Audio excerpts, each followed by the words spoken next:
जिज्ञासु मित्रों,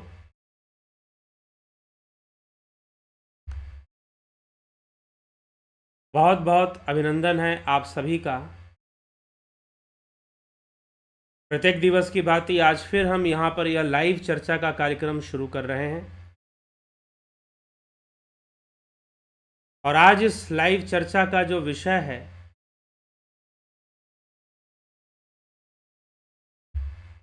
मरते समय शरीर से बाहर कौन निकलता है। मरते समय शरीर से बाहर कौन निकलता है, जीव या आत्मा? कल का यह प्रश्न है। कल की लाइव चर्चा में किसी महानुभाव ने, सज्जन पुरुष ने यह प्रश्न किया था कि मरते समय शरीर से बाहर कौन निकलता है, जीव या आत्मा? तो इसी विषय पर हम चर्चा करेंगे और इस विषय को समझने का प्रयास करेंगे। त्रिपुरा रहस्य में भी बहुत गंभीर विषयों को लिया गया है, उसकी चर्चा आगे बढ़ती रहेगी, लेकिन आज किसी जिज्ञासु के प्रश्न को यहाँ पर लिया गया है। मरते समय शरीर से कौन बाहर निकलता है, जीव या आत्मा? एक तरफ हम सुनते हैं कि आत्मा बाहर निकलती है। अब यहाँ पर कुछ विचारों के अनुसार आत्मा ही बाहर निकलती है और आत्मा ही शरीर को धारण करती है, लेकिन वेदांत विषय या अद्वैत विषय के अनुसार जीव बाहर निकलता है, क्योंकि आत्म तत्व को सर्वव्यापी माना गया है। इसलिए अयम आत्मा ब्रह्म की अवधारणा है, अहम ब्रह्मास्मि की अवधारणा है। तो जो आत्मा का तत्व है वह तो सर्वदा है, वो कहाँ से निकलेगा और कहाँ जाएगा? वो ना कहीं से आता है और ना कहीं जाता है। ठीक है, लेकिन उस आत्मा का सकाश का ग्रहण करते हुए ही जीव अस्तित्व में रहता है।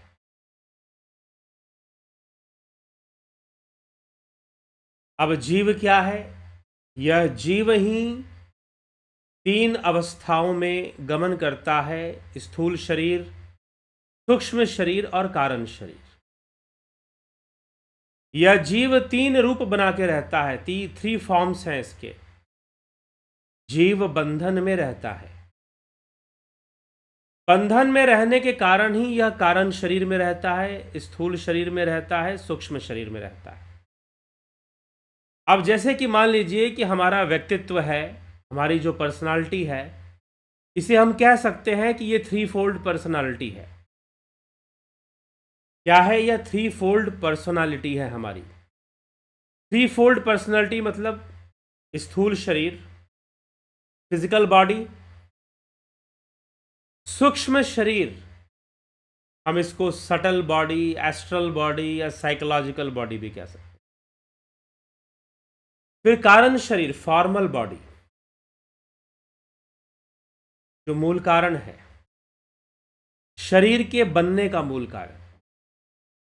आपका जो शारीरिक व्यक्तित्व है उसको अस्तित्व में लाने के पीछे जो कारण है वह कारण शरीर है। कारण शरीर में कर्म होते हैं बीज रूप में, संस्कार होते हैं और कर्म बीज रूप में होते हैं।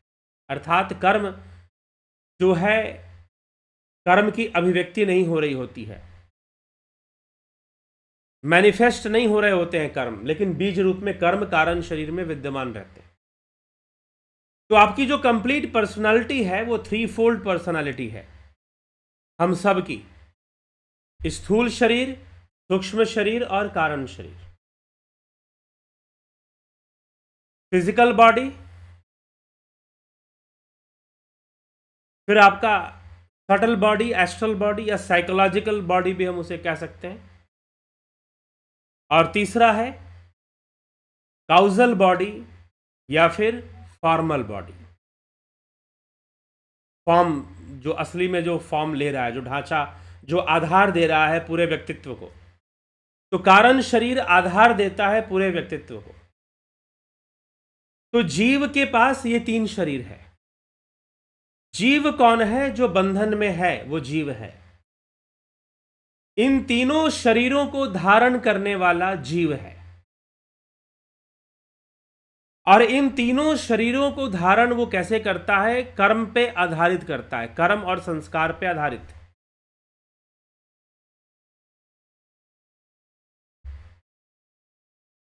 ठीक है, कर्म संस्कार पे आधारित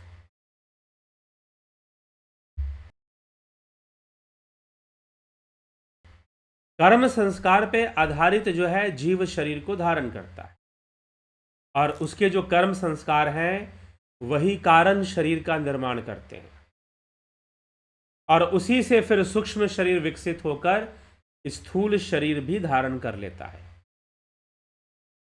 तो अब जो जीव है इन 3 अवस्थाओं में रहता है। 3 अवस्थाओं में अलग अलग नहीं रहता, एक ही टाइम पर वो 3 अवस्थाओं में है। एक ही समय पर वह 3 अवस्थाओं में है। स्थूल शरीर में भी है, सूक्ष्म शरीर में भी है, कारण शरीर में भी है। ये 3-fold पर्सनालिटी होती है हमारी। 3 लेवल्स ऑफ पर्सनालिटी हम इसे कह सकते हैं, व्यक्तित्व को हम कह सकते हैं। अब क्या होता है? अब इन तीनों का जो आधार है, मूल आधार आत्मा का आधार है, ब्रह्म का आधार है। इसलिए आत्मा का चतुष्पाद कहा गया है। चतुष्पाद में क्या कहा गया है? जागृत अवस्था, स्थूल शरीर की अवस्था पर प्रथम पाद है मांडुक्य उपनिषद के अंदर, अद्वैत सिद्धांत के अंतर्गत। तो प्रथम पाद है जागृत अवस्था, द्वितीय पाद है स्वप्नावस्था, तृतीय पाद है सुषुप्ति अवस्था, और चतुष्पाद है तुरीयावस्था। तुरीयावस्था। तो पहली अवस्था जागृत अवस्था है, जहां पर आप फिजिकल वर्ल्ड को परसीव करते हैं थ्रू फिजिकल सेंसेस। अब यहां पर इंद्रियां भी 2 प्रकार की हैं, सूक्ष्म इंद्रियां और स्थूल इंद्रियां। लेकिन स्थूल शरीर में ये दोनों एक हो जाती हैं, सूक्ष्म इंद्रिय और स्थूल इंद्रिय दोनों एक हो जाती है। तो इसकी जो अवस्था है, स्थूल शरीर की जो अवस्था है, वैश्वानर ब्रह्म कहते हैं इसको। वैश्वानर अर्थात यह जागृत जगत जिसे हम इन स्थूल चरम चक्षुओं से देखते हैं। किससे देखते हैं? चरम चक्षुओं से देखते हैं, चर्म कर्णों से हम सुनते हैं, अर्थात चमड़ी का आंख, चमड़े के कान। जो हमारी फिजिकल सेंस ऑर्गन्स हैं, जो हमारे फिजिकल सेंस ऑर्गन्स हैं, उनके द्वारा हम फिजिकल वर्ल्ड को परसीव करते हैं, उनके द्वारा हम फिजिकल वर्ल्ड का अनुभव करते हैं। यह जागृत अवस्था है। यह स्थूल शरीर की अवस्था है। स्वप्न अवस्था। स्वप्न अवस्था इसे तेजोमय कहा गया है, तेजस कहा गया है इसे। हालांकि अवचेतन अवस्था बनती है, इसलिए हम इसे स्वप्न में हम बहुत सचेत नहीं होते, लेकिन योगी स्वप्न में भी सचेत होते हैं, निद्रा में भी सचेत होते हैं। तो स्वप्न अवस्था बनती है। यह तेजोमय अवस्था सूक्ष्म शरीर की अवस्था है। और फिर तीसरा है सुषुप्ति अवस्था। यह कारण शरीर की अवस्था है। यह प्रज्ञान घन, इसे प्रज्ञान घन कहा गया है मांडुक्य उपनिषद में। यह प्रज्ञान घन इसे कहा गया है। तो सुषुप्ति अवस्था बनती है जीव की। और इन तीनों से परे, इन तीनों के प्रति जो साक्षी भाव की अवस्था है वह तुरीय अवस्था है।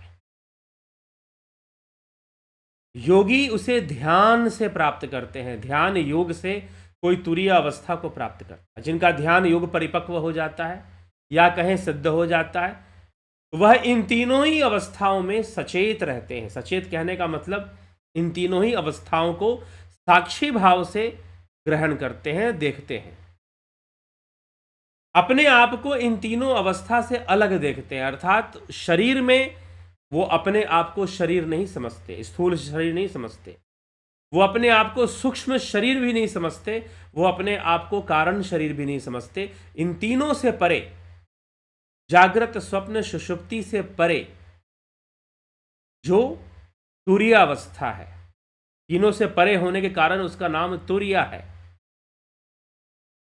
वह जो तुरीय अवस्था है, योगी उस तुरीय अवस्था में साक्षी भाव को प्राप्त हो जाते हैं और इन तीनों अवस्थाओं को साक्षी भाव से देख सकते हैं।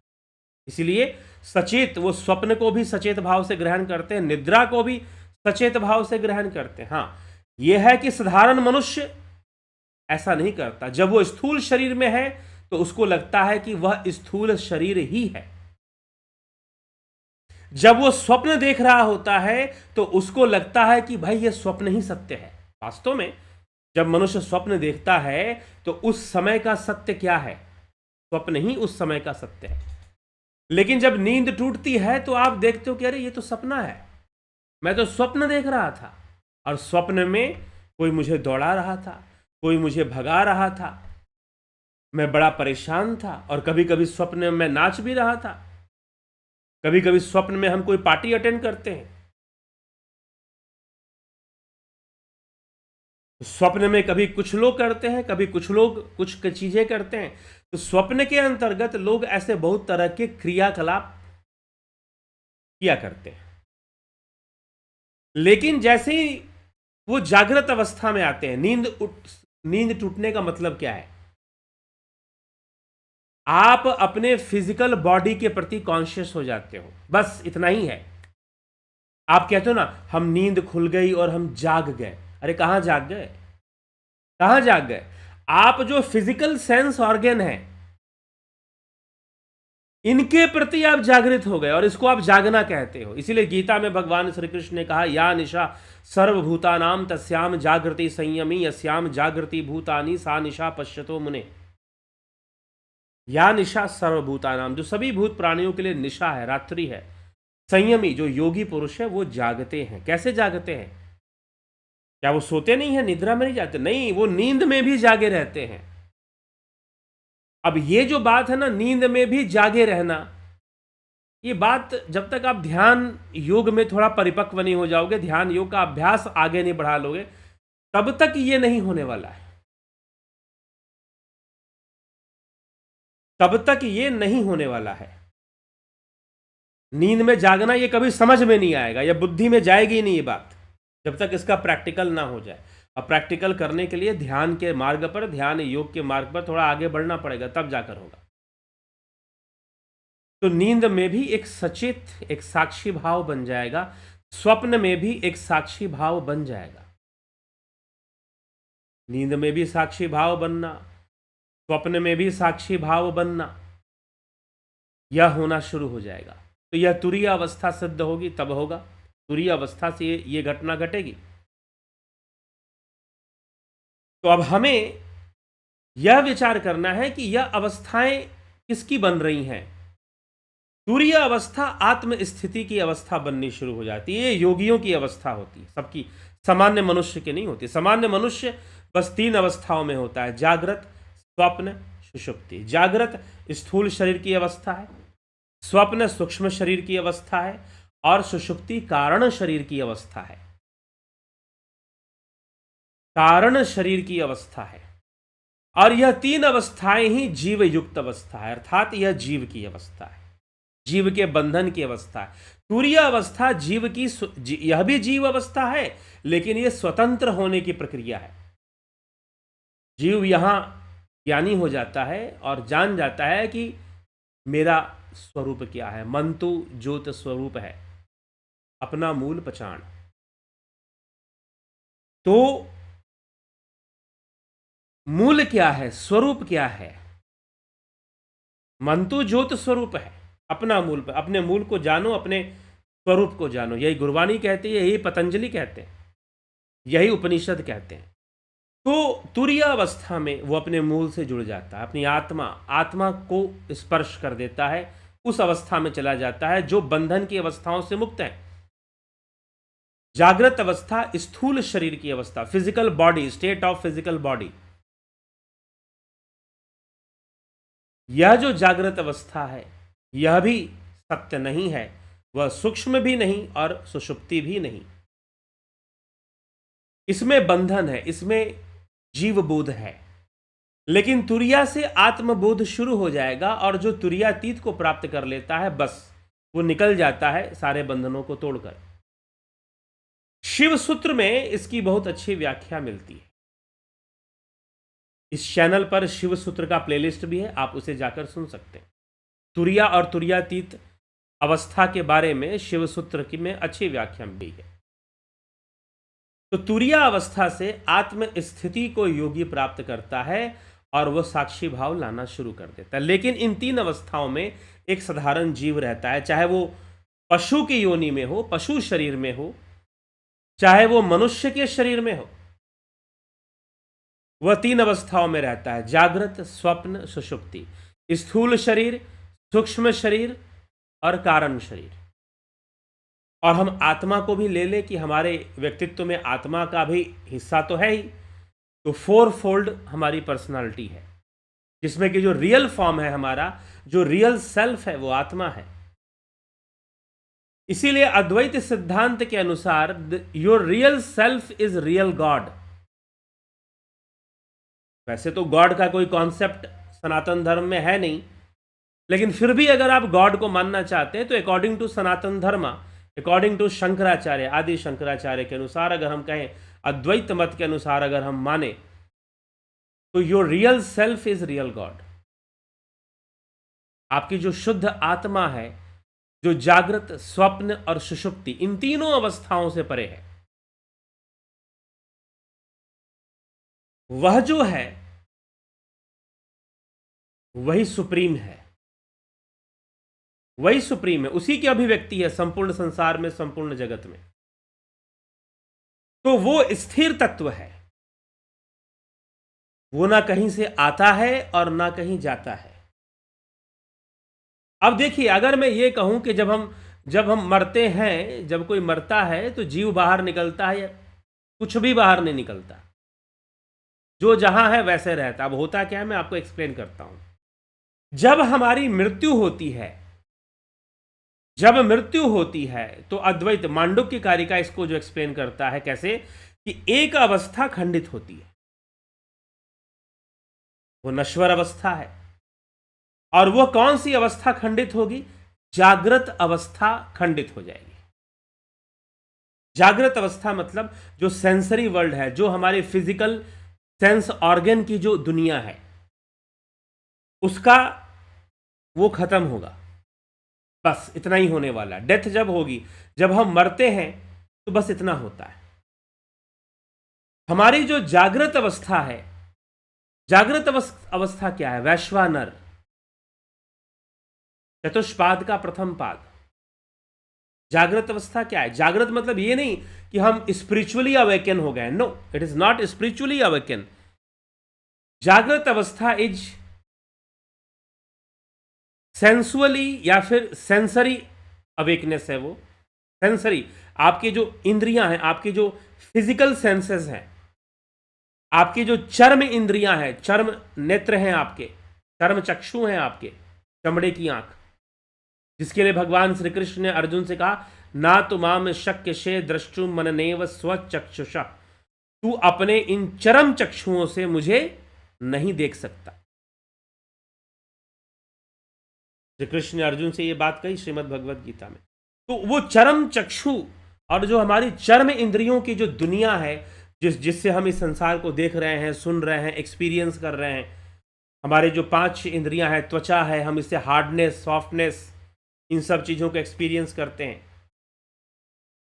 नासिका से हम स्मेल को, ऑर्डर्स को, हम फ्रैग्रेंस को हम ग्रहण करते हैं। कानों से हम साउंड को, ऑडियो वेव्स को, सोनिक वेव्स को हम ग्रहण करते हैं। और फिर आप जो है जिह्वा से हम टेस्ट को, स्वाद लेते हैं। और इन्हीं 5 अनुभूतियों में हमारी दुनिया बसी हुई है।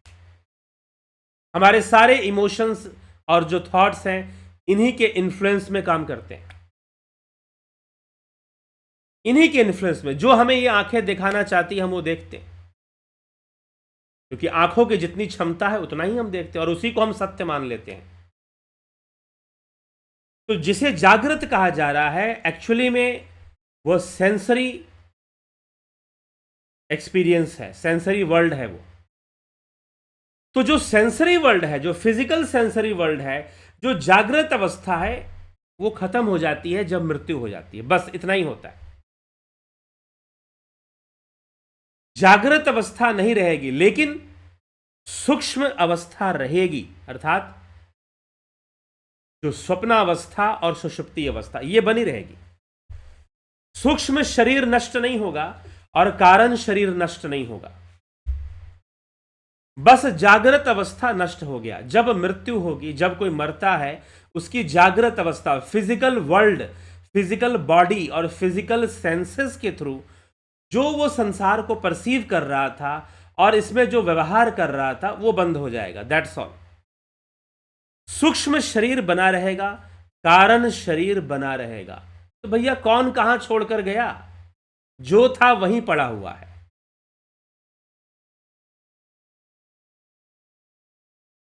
कौन कहां छोड़कर गया? आत्मा तो वैसे ही स्थिर तत्व है, ना वो कहीं से आता है और ना कहीं वो जाता है। इसीलिए बुद्ध को तथागत कहा गया। तथागत जो स्थित है, ना वो कहीं से आता है और ना कहीं जाता है।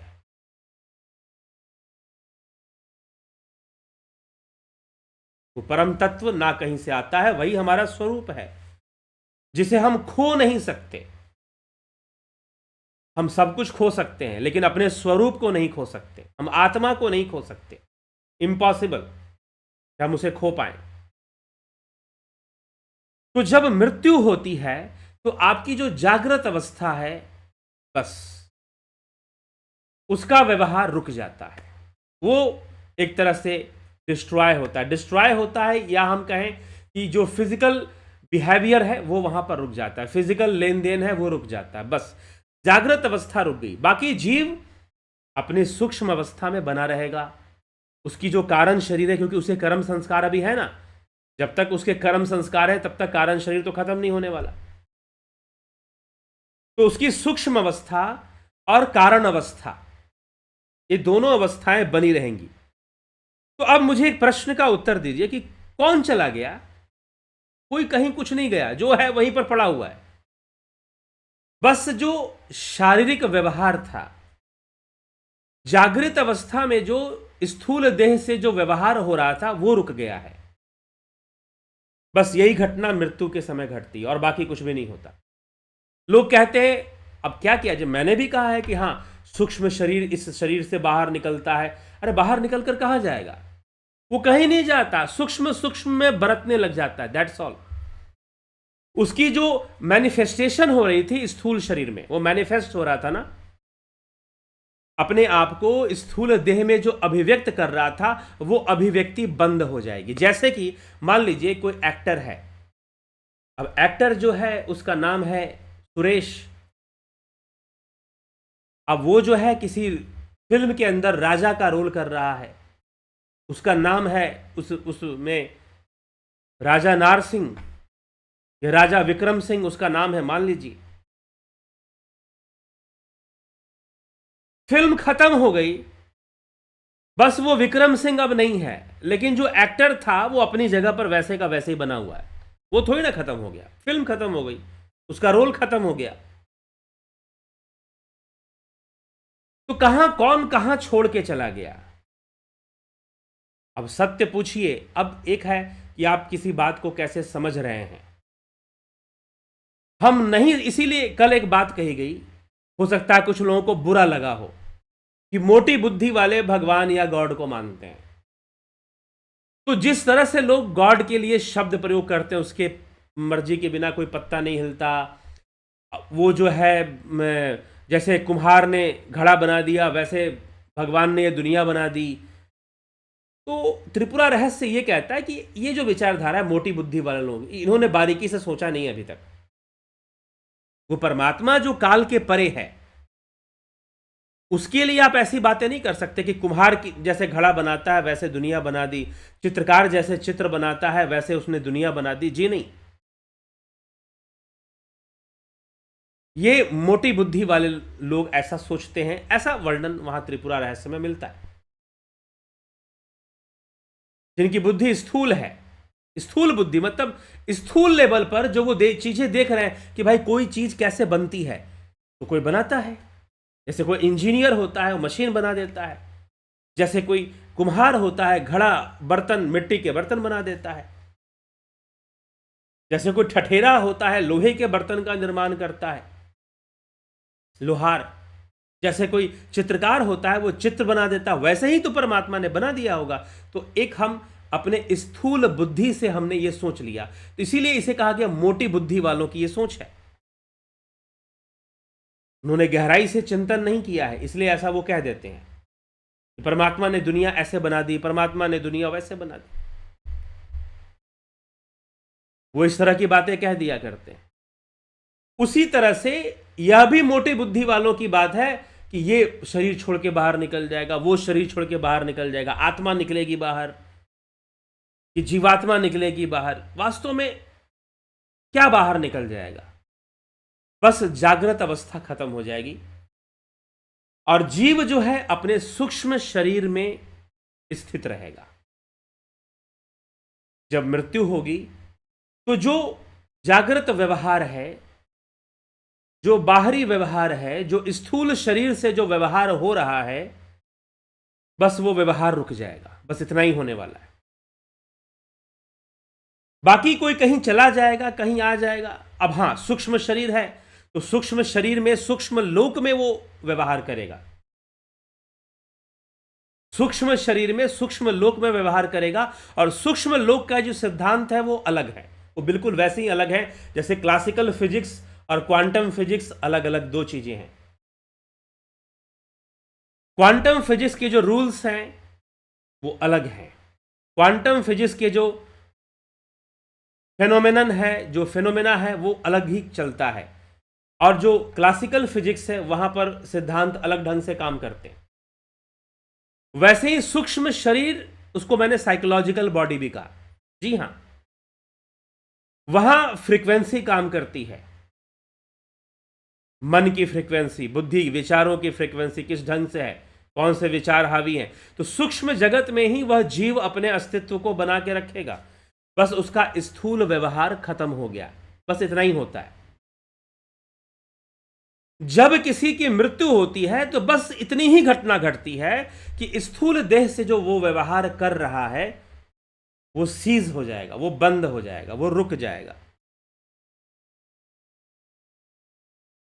तो अब एक यह प्रश्न ही खत्म हो गया ना कि जब हम मरते हैं तो शरीर को छोड़कर कौन जाता है? भाई कहां जाएगा? प्रश्न है कि जाएगा कहां? शरीर को छोड़कर जाएगा कौन सी दुनिया में? अमेरिका चला जाएगा या इंग्लैंड चला जाएगा? कहां चला जाएगा? तो ये आने जाने की बात करना भी मोटा मोटी स्थूल बुद्धि का ही कार्य है, मतलब मोटी बुद्धि का ही काम है।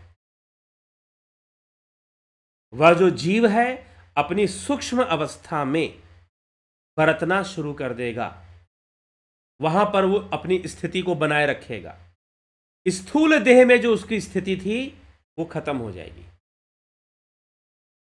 सूक्ष्म देह में उसकी स्थिति बनी रहेगी। अब आप उसको कह लो कि वो एक लोक से दूसरे लोक में चला गया, वह पितर लोक में चला गया, वह देवलोक में चला गया। अब आप जो बोलिए,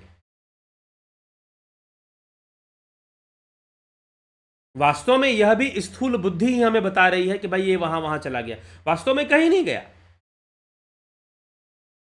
बस उसने स्थूल देह से व्यवहार करना बंद कर दिया और अपने सूक्ष्म में जाकर स्थित है। पहले भी सूक्ष्म में था, अभी भी हम सब अभी, क्योंकि हमारी ये पर्सनालिटी बिना सूक्ष्म और कारण के तो हो नहीं सकती है। तो प्रेजेंट टाइम में भी मैं बोल रहा हूं, चाहे आप सुन रहे हैं, वास्तव में ये सूक्ष्म शरीर ही तो अपने आप को स्थूल शरीर के माध्यम से अभिव्यक्त कर रहा है। मैं जो भी बोल रहा हूं उन विचारों का अस्तित्व कहां पर है? सूक्ष्म शरीर में है। और आप जो भी सुन रहे हैं, ग्रहण कर रहे हैं, मेरे विचारों को ग्रहण कर रहे हैं आप, तो उन विचारों का अस्तित्व कहां पर है? वो भी आपके सूक्ष्म शरीर में है। तो सत्य पूछिए तो सूक्ष्म शरीर ही अपने आप को अभिव्यक्त कर रहा है। स्थूल देह से भोगों को ग्रहण भी सूक्ष्म शरीर ही करता है। चाहे दुख हो, चाहे इस स्थूल शरीर के माध्यम से हमें दुख मिले या सुख मिले, उसको ग्रहण कौन करता है? सूक्ष्म शरीर ही कर रहा होता है। तो स्थूल शरीर से सूक्ष्म शरीर जो अभिव्यक्त कर रहा था, वो अभिव्यक्ति उसकी बंद हो जाएगी। That's all. वो कहीं चला जाएगा, कहीं से आ जाएगा, कहीं नहीं जाएगा। वो अपनी सूक्ष्म अवस्था में वैसे बना रहेगा। बस उसकी स्थूल अभिव्यक्ति रुक गई। कब रुक गई? जब मृत्यु हो गई, जब वो मृत्यु को प्राप्त करी, जब उसकी डेथ हो गई, बस उसकी स्थूल अभिव्यक्ति रुक गई। पश्चात में, पश्चात मतलब कि पाश्चात्य जो वेस्टर्न वर्ल्ड है, अमेरिका, इंग्लैंड, वेस्टर्न वर्ल्ड जिसे हम कहते हैं, दुनिया को दो भाग में बांट दिया है अमेरिकन ने। वेस्टर्न एंड ईस्टर्न वर्ल्ड का पार्ट है। जो वेस्टर्न वर्ल्ड है उसमें कुछ वैज्ञानिक हुए, जैसे कि सर विलियम क्रूक हुए। प्रेतात्मावाद पर, पैरानॉर्मलिज्म पर उन्होंने बहुत बड़ा रिसर्च किया।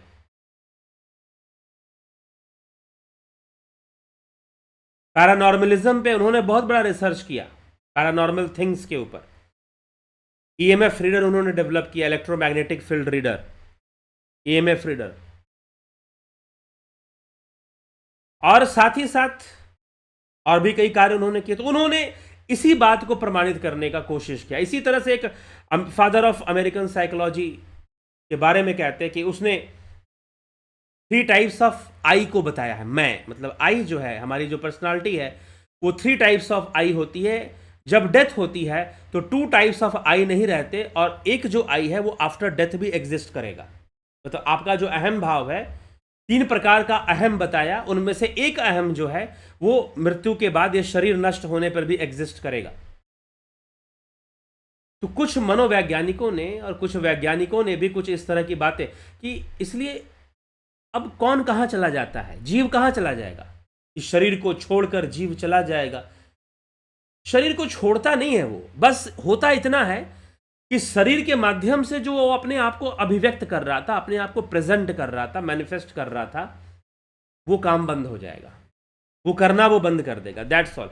बाकी अपनी सूक्ष्म अवस्था, उसकी जो सूक्ष्म अवस्था है और उसकी जो कारण अवस्था है, वो बनी रहेगी, वो खत्म नहीं होगी।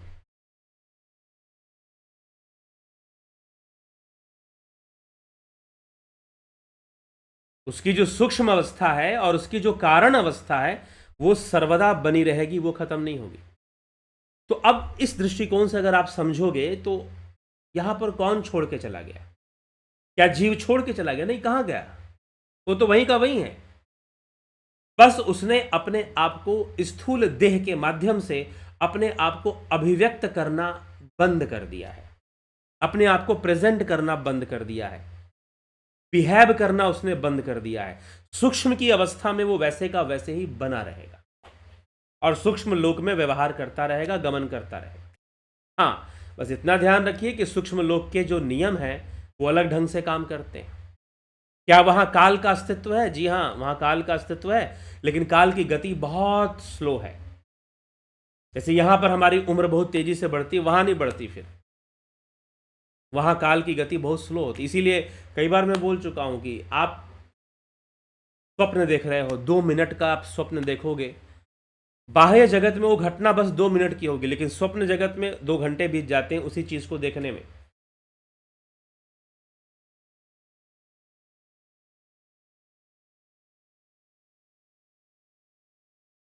ठीक है, तो ये हमें थोड़ा सा इसको हमें समझना है। तो स्थूल जगत का व्यवहार, स्थूल शरीर का व्यवहार बंद हो जाएगा। बाकी हाँ, जीव जो है अपने सूक्ष्म रूप में सूक्ष्म शरीर और कारण शरीर की अवस्था को बना के रखेगा, उसमें वो रहेगा, उसमें वो बना रहेगा। ठीक है, बस इतनी सी बात। तो अब जीव छोड़ के गया या आत्मा, आत्मा का तो छोड़ के जाने का मतलब नहीं है।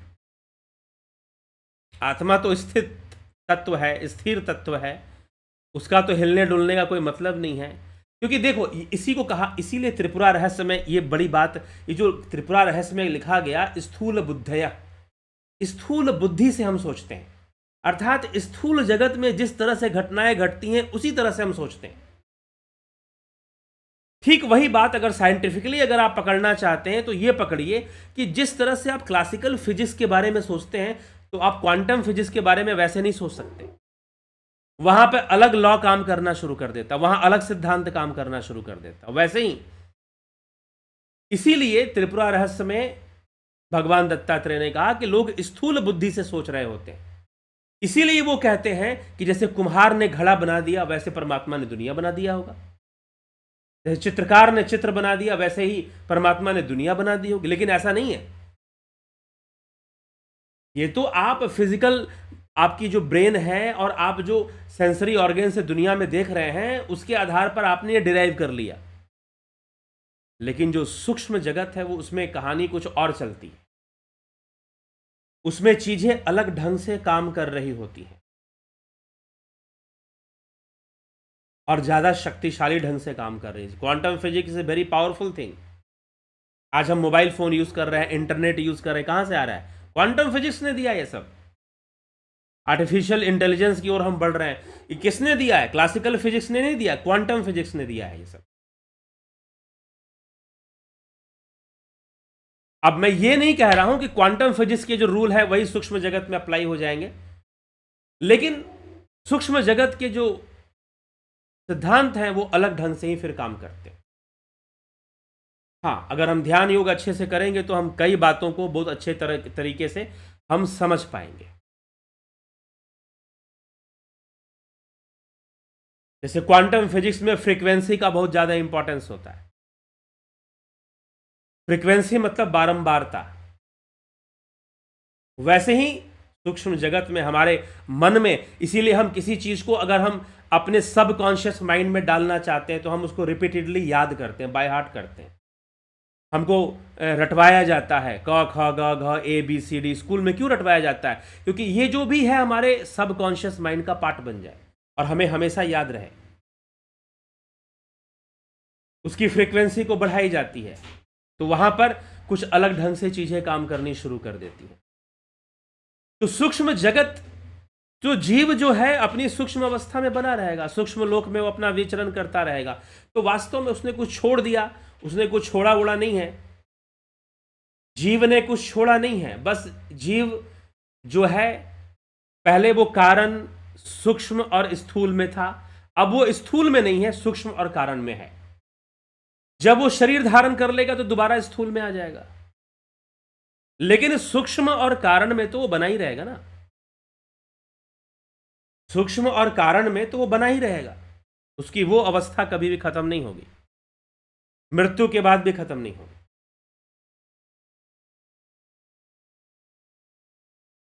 तो मांडुक्य कारिका में यह प्रश्न पूछा गया है कि भाई अद्वैतवादियों से कि मृत्यु, आपने 3 अवस्थाएं जीव की बता दी, लेकिन मृत्यु, इसीलिए जब कोई मर जाता है, मृत्यु हो जाती है, तो वो जो शरीर, जो स्थूल देह है, उसे हम कहते हैं निर्जीव। या किसी वस्तु को, जैसे पत्थर है, पत्थर चट्टान है, बड़ा सा पत्थर है, हम उसे क्या कहते हैं? निर्जीव है। अर्थात इसमें जीव की अभिव्यक्ति नहीं हो रही है, लेकिन वो निरात्मा नहीं है, ये ध्यान रखिएगा। आत्मा पत्थर में भी है। जैन मत भी इस बात को मानता है, हालांकि व्याख्या कुछ अलग ढंग से मिलेगी, लेकिन अद्वैत शास्त्र क्या कहता है? आत्मा तो सर्वव्यापी तत्व है। तो आत्मा तो पत्थर में भी है, लेकिन जीव की अभिव्यक्ति पत्थर में नहीं है, इसलिए वो निर्जीव है। इसलिए हम कहते हैं ये वस्तु निर्जीव है, वो वस्तु सजीव है। निर्जीव जिसमें जीव की अभिव्यक्ति नहीं है। जब मृत्यु हो जाएगी तो इस स्थूल देह में जीव की अभिव्यक्ति रुक जाएगी, और रुक जाएगी जब जीव की अभिव्यक्ति, तो अब उसे स्वादिष्ट से स्वादिष्ट भोजन करो, वो स्वाद नहीं बताएगा, ना स्वाद ग्रहण करेगा, क्योंकि उसने अपना कनेक्शन तोड़ दिया वहां से, और अपनी सूक्ष्म अवस्था में वो बना हुआ है। वहां उसके कर्म संस्कार काम करेंगे, उसे दबाव डालेंगे, पुनरपि जन्म, दोबारा जन्म लो, दोबारा शरीर धारण करो। तो सत्य पूछो तो जीव कहीं नहीं जाता, वो अपनी सूक्ष्म अवस्था में बना रहता है। बस वो अपने स्थूल अवस्था या स्थूल अभिव्यक्ति को बंद हो जाती है मृत्यु के समय, और जीव अपनी सूक्ष्म अवस्था में बना रहेगा। बस यही घटना घटती है। ठीक है, तो कोई ना कहीं जाता ना कहीं आता, और आत्मा के तो आने और जाने का कोई मतलब नहीं है। आत्मा के आने जाने का कोई मतलब नहीं है। ठीक है, तो ये होता है जब मृत्यु होती है। तो अब जीव निकल कर चला गया, यह भी बात बहुत सही नहीं है। कहीं वो निकल कर कहीं चला गया है, नहीं, वो अपनी सूक्ष्म अवस्था में बना हुआ है। स्थूल शरीर से उसने संबंध तोड़ दिया है, दैट्स ऑल। तो अपने दो अवस्थाओं में बना रहेगा, बस स्थूल शरीर की अवस्था, जागृत अवस्था का खंडन हो जाएगा, खत्म हो जाएगा, बाकी बने रहेंगे। चलिए आगे हम चलते हैं। हाँ, उसकी आसक्ति तो रहेगी स्थूल शरीर में, इसलिए दोबारा स्थूल शरीर को प्राप्त करने के लिए आगे बढ़ता है। अब ये सब देखिए गुण विषय हैं। इन विषयों को और अच्छे से हम समझना चाहते हैं, और अच्छे से हम समझना चाहते हैं तो ये ध्यान योग, अगर स्वयं को, ध्यान योग वास्तव में क्या है? स्वयं को आत्म साक्षात्कार की यह प्रक्रिया है। अपनी पर्सनालिटी को पूरी तरह से समझिए। सिर्फ फिजिकल लेवल पर अपनी पर्सनालिटी को मत जानिए, सूक्ष्म शरीर को भी जानिए, कारण शरीर को भी जानिए। तो ध्यान योग आपको यह यात्रा करवाता है, समझाता है कि आप वास्तव में क्या हैं। अपने आप को स्थूल नहीं देख रहे हैं, नहीं, अभी और अंदर झांको। ध्यान योग झांकने की विद्या है, उन चीजों को देखने की विद्या है जो ये आंखें नहीं देख सकती। ध्यान योग एक दिव्य ज्ञान प्राप्त करने की विद्या है। ध्यान योग प्राकृतिक चिकित्सा शरीर को ऐसा बनाता है जो हमारे ध्यान में सहयोगी हो। इसीलिए हठ योग की भी चर्चा, प्राकृतिक चिकित्सा का भी उद्गम योग विद्या से ही निकला है, लेकिन योग में से हठ पूर्वक जो कार्य किए जाते हैं उनको हटाकर प्राकृतिक रूप से जो हो सके उसे इसमें किया जाता है। इसलिए कई योग षटकर्म की क्रियाएं यहां होती हैं। दर्शन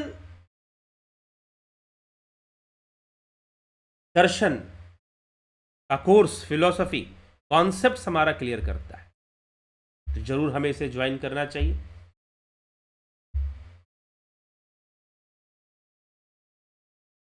देव एस्ट्रो, इसमें आप अपनी कुछ काउंसलिंग एस्ट्रोलॉजी के माध्यम से, इसका क्या महत्व तो पहले भी मैं बता चुका हूं।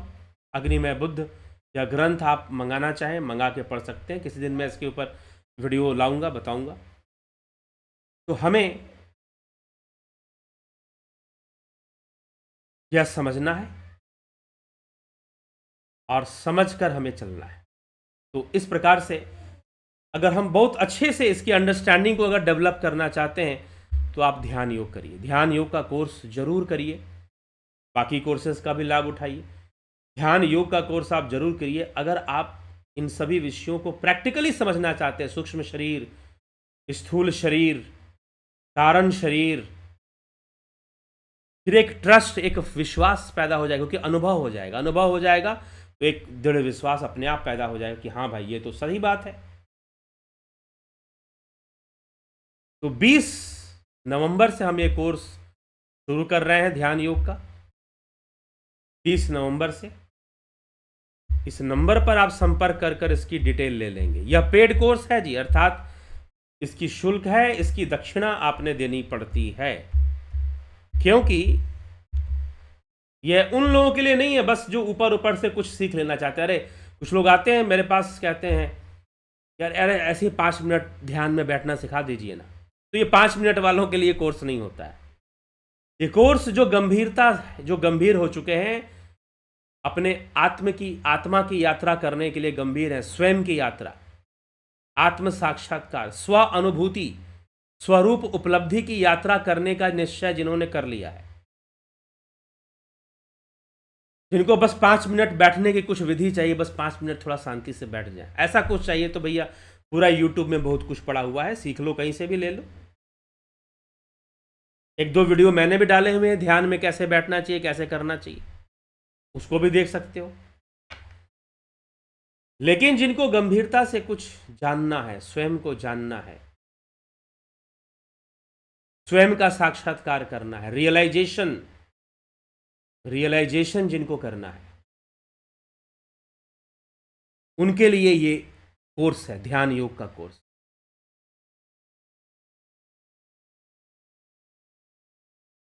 ठीक, जिनको साक्षात्कार चाहिए, जिनको चमत्कार चाहिए वो नहीं, जिनको साक्षात्कार चाहिए उनके लिए ये कोर्स है, ध्यान योग का कोर्स। ठीक है, तो आप इस कोर्स को ज्वाइन कर कर अवश्य लाभ उठाइए, अवश्य लाभ उठाइए, समय को व्यर्थ मत कीजिए और जल्दी ज्वाइन कर लीजिए। 20 तारीख से कोर्स हम शुरू कर देंगे। ठीक है, तो चलिए आगे बढ़ते हैं, आपके कमेंट्स को देख लेते हैं। योगेश खैरनर जी, संतोष कुमार जी, विक्रांत चौधरी जी, ओम नमो नमः, विक्रम सिंह जी, गोविंद प्रसाद नीमा जी, सविता नायक जी, नवज्योतिनाथ जी, खिम सुनार जी, राम गोपाल जांगीड़, प्रभुदत्त शर्मा, रतन सिंह जी, दीपक शर्मा, माधुरी कोल्हे, विनोद केसूद, विशन कवि, इंदोखा, आपने हमको प्रवचन सुनना सिखा दिया, चलो जी अच्छी बात है, सुनिए। हमारे अंदर जो आत्मा का चेतन तत्व है और हमारे बाहर इस जगत में जो विद्यमान आत्मा का चेतन तत्व है, दोनों के एकत्व की अनुभूति कैसे करें? ध्यान योग से ही संभव है। ठीक है, श्वेता राय सिन्हा जी, सुनिधि पाठक जी, एक ही आत्मा है, जीव होता कैसा है? जीव कैसा होता है? जीव ही है जो अपने आप को अभिव्यक्त कर रहा है, जो इंद्रियों से अनुभूतियों को ग्रहण कर रहा है, वो जीव ही तो है। लेकिन इन्हीं अनुभूतियों के बंधन में है, कर्मों के बंधन में होने के कारण वो जीव है। इसलिए गोस्वामी तुलसीदास जी ने कहा कि परवश जीव स्ववश भगवंता। नूतन भट्ट जी, शिखर शर्मा, गंभीर शाह, सुदेश कुमारी, रामविलास जी, रमन कुमार भगोत्रा जी, उत्तम कुमार बेहरा जी, अवधेश कुमार जी, दीपक शर्मा जी, गुरु जी योगी का सुषुप्ति पाठ भी साक्षी भाव आ जाता है क्या? हाँ, सुषुप्ति के प्रति भी, सुषुप्ति के प्रति भी साक्षी भाव आ जाएगा। अमन कक्कर जी, अनिल सोनी जी, कन्हई कुमार जी, प्रभुदत्त शर्मा, गुरु जी स्थूल शरीर की भाषा है तो क्या सूक्ष्म की, जागृत की भी भाषा? जागृत ही स्थूल शरीर है, जागृत अवस्था स्थूल शरीर की अवस्था है, तो वहां तो भाषा है। सूक्ष्म की भाषा अलग है, सूक्ष्म की भाषा अलग है फिर वो। ठीक है, वह सूक्ष्म है, वो भावनात्मक है। जैसे आप किसी की भावनाओं को समझ जाइए, बिना बोले समझ जाइए, या कोई व्यक्ति कुछ बोल रहा है तो आप एक्सेंट से समझ जाते हैं कि क्या बोल रहा है, क्या कहना चाहता है कई बार। ठीक, बॉडी लैंग्वेज भी हम कहते हैं उसको, तो वो भावनाएं ही, वो सूक्ष्म शरीर ही अभिव्यक्त करता है बॉडी लैंग्वेज को।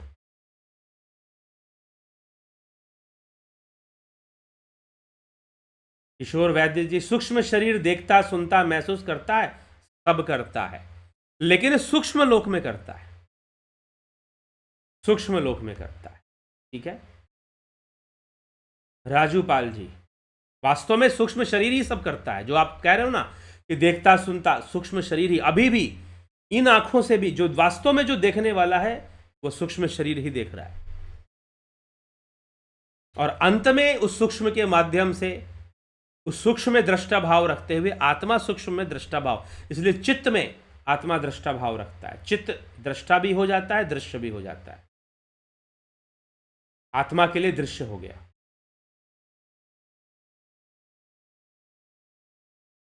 सूक्ष्म ही वास्तव में देखता सुनता है।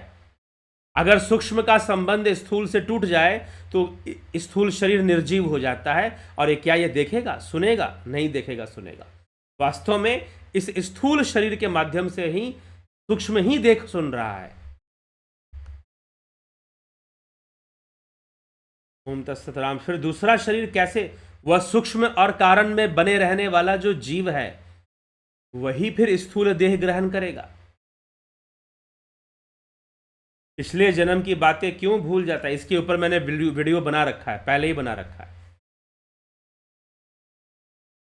पहले ही मैंने बना रखा है इस विषय पर कि पिछले जन्म की बातें हम क्यों भूल जाते हैं।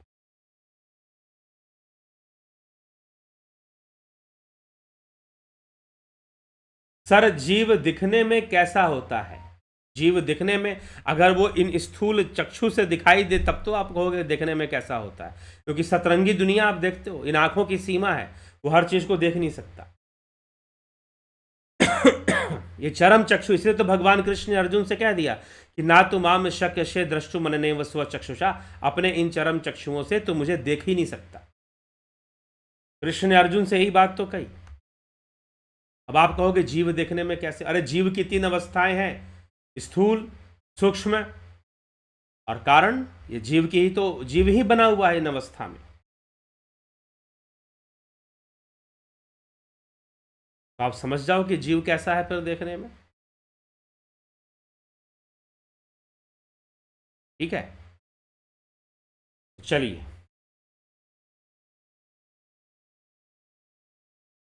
रामक्लेश कुमार यादव जी, संदीप बेनीवाल जी, शिवराम कृष्ण, ओम तत्सत, कवि कुमार अनिल जी, आप हमेशा सत्य बताते हैं, वह सत्य आपके चेहरे के तेज में दिखता है। जी हाँ, वो अनुभव से निकलता है। अध्ययन का सहारा मैं लेता हूं, लेकिन बहुत सारी बातें वो अनुभव, हाँ, क्योंकि शास्त्र हमारे जो बात समझा रहे हैं उनको अनुभव के द्वारा योग मार्ग पर साधना करते हुए हमें समझ लेना चाहिए। इसलिए मैं कहता हूं कि प्रैक्टिकली समझने के लिए ध्यान योग करना जरूरी है। संतोष कुमार जी, जब तक ध्यान योग नहीं होगा तब तक बात ठीक से समझ में नहीं आएगी। जी हाँ, बात यह भी सही है, जो मिर्ची खाएगा वही मिर्च का स्वाद जानेगा और वही सही ढंग से शायद बता पाएगा, कह पाएगा। तो अनुभव का तो महत्व, इसीलिए आदि गुरु शंकराचार्य ने भी कहा, बिना अपरोक्ष अनुभवम ब्रह्म शब्दैर्ण मुच्यते। बिना अपरोक्ष अनुभूति के सिर्फ ब्रह्म ब्रह्म कहने से क्या हो जाएगा। कबीर साहिब कहते हैं, धन धन कहे धनी जो होए, तो निर्धन रहे ना कोई, बिन देखे बिन अरस परस के, नाम लिए क्या होए। ठीक इस तरह से हमारे योगियों ने, महापुरुषों ने हमें ऐसी बातें समझाने की। तो अनुभव, इसलिए प्रैक्टिकल स्पिरिचुअलिटी, स्वामी विवेकानंद कहते थे कि आप शास्त्रों की बातों को समझने के लिए आपको प्रैक्टिकल ध्यान योग का अभ्यास और प्रैक्टिकल जो भी कर्म है, शास्त्रों का अगर कर्म और ज्ञान ये 2 विषय हैं हमारे वेदों में, तो कर्म के विषय को भी तभी हम समझ पाएंगे जब प्रैक्टिकली हम कर्म करेंगे। ज्ञान के विषय को भी हम तभी समझ पाएंगे जब हम प्रैक्टिकली उसको अप्लाई करेंगे, ध्यान का अभ्यास करेंगे। तो विदाउट मेडिटेशन, अर्थात बिना ध्यान योग के, बिना ध्यान योग के, जो मेडिटेशन से भी ऊपर की चीज़ है, आगे की चीज़ है, बिना ध्यान योग के हम पूरी तरह से इन बातों को नहीं समझ पाते हैं। लेकिन बस इतना समझ लीजिए कि जीव बस अपना संबंध इस स्थूल अवस्था से, स्थूल शरीर से तोड़ देता है जब मृत्यु होती है। सूक्ष्म अवस्था में वो वैसे का वैसे ही बना रहता है। तो एक तरह से वो कहीं नहीं जाता। कहाँ गया वो? वहीं बना हुआ है। ठीक है, जैसे कि मान लीजिए आपके पास कंप्यूटर है, या आपके पास स्मार्टफोन है, आईपैड है आपके पास, कुछ इस तरह की चीज़ है आपके पास, आपने उसको शट डाउन कर दिया, या मान लीजिए वो टूट गया, खराब हो गया, वो स्विच ऑन नहीं हो रहा, तो अब क्या होगा? तो उसके सॉफ्टवेयर जो है वो खत्म हो गए? नहीं, वो अपने सूक्ष्म अवस्था में तो बने हुए हैं। वो बस जो स्क्रीन पर, मॉनिटर पे जो चल रहे थे, व्यवहार में थे, स्थूल इस बॉडी, इस लैपटॉप के बॉडी के थ्रू या आपके स्मार्टफोन के बॉडी के थ्रू अपने आप को जो वो व्यवहार कर रहे थे, उनका व्यवहार बंद हो गया। हालांकि चलिए यहाँ पर तो बस एक मैं कंपेयर कर रहा हूँ, एग्जैक्टली वैसा नहीं है, क्योंकि सूक्ष्म शरीर अपने अस्तित्व को बनाता है, और सॉफ्टवेयर तो जहाँ पर आपका कंप्यूटर खराब हो गया या लैपटॉप आपका खराब हो गया, तो ऑलमोस्ट उसका जो सूक्ष्म पार्ट है वो भी एक्टिव नहीं रहता। लेकिन सूक्ष्म लोक में जीव एक्टिव रहता है। सूक्ष्म लोक में जो जीव है वो एक्टिव रहता है, एक्टिव मोड में रहता है, अर्थात सूक्ष्म शरीर से कर्म होता है, ऐसा कहा गया है, शास्त्रों में यह मान्य है। तो इस गहन विषय को हमें समझ लेना है, ठीक है। तो सुषुप्ति में कर्म नहीं होगा, सूक्ष्म में कर्म होगा। तो जैसे ही सूक्ष्म का संबंध स्थूल से बनेगा, फिर से वो आ जाएगा, स्थूल शरीर में काम करना शुरू हो जाएगा, बस एक नया चैप्टर शुरू हो जाएगा। नया चैप्टर कहने का मतलब नया स्थूल शरीर का नया जीवन शुरू हो गया, उसी जीवात्मा का। जीवात्मा वही है, उसके कर्म संस्कार भी वही है।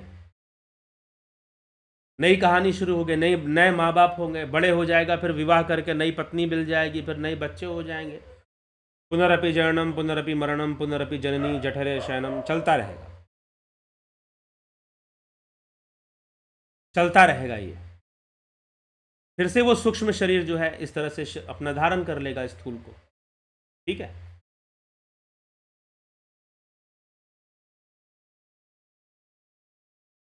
गुरुजी कहा तो यह जाता है कि सूक्ष्म शरीर अपने परिवार के मोह के कारण कुछ दिन वहां आसपास रहता है, तो इसका मतलब वह देख और सुन भी सकता है। जी हाँ, मोह तो है ना, मोह, इसीलिए मोह, उसकी आसक्तियां सब तो सूक्ष्म में ही रहती हैं। तो कुछ समय तक वो बस अनकॉन्शियस होकर इधर उधर भटकता रहता है, अनकॉन्शियसली अपने प्रति। इसीलिए मैंने एक वीडियो बनाई थी, काफी लोगों ने उसे देखा, बहुत कम समय में कई लाख लोग उसको देख चुके हैं, कि भाई मरने के बाद कितने दिन बाद पता चलता है कि हम मर चुके हैं।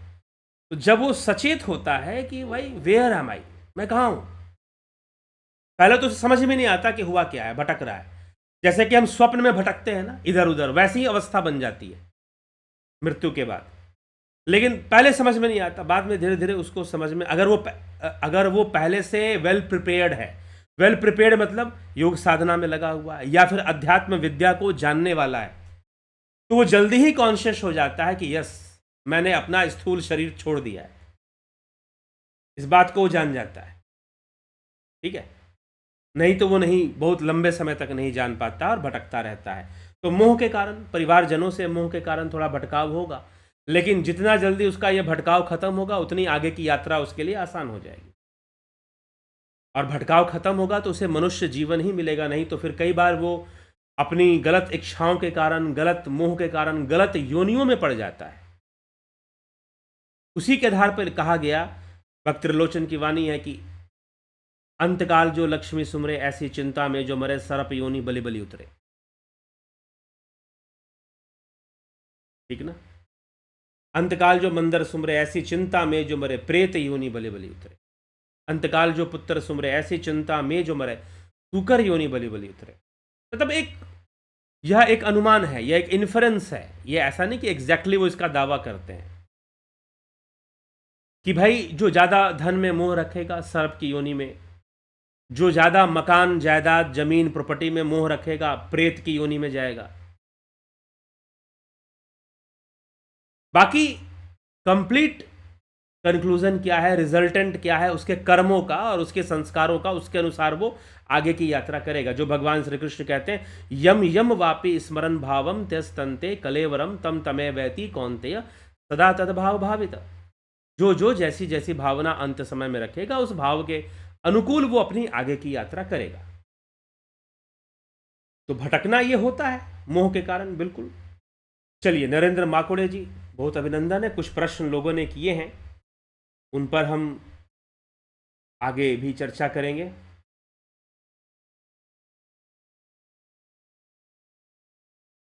बाद में भी उस पर आगे चर्चा होगी। हम पिछले जन्मों के बातों क्यों भूल जाते हैं, पहले बताया जा चुका है, आगे भी कभी करेंगे इस पर वीडियो। सूक्ष्म शरीर देखता सुनता महसूस करता है, इस पे भी हो चुका है चर्चा।